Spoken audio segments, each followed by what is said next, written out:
Third one, write a Python program that matches string that has an a followed by one or more b's.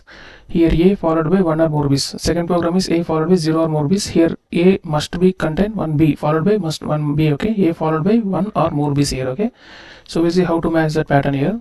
So just every same thing like everything, just we have to change the pattern here. Here a followed by one or more b, no, b plus here. Okay, plus means here one question mark means one or more b's here. Okay, if 0 or more b's, you have to write it in parenthesis star mark. Here one or more b's, you have to write like this one. Just check the output now. Enter string a, it false now. Okay, ab true, right?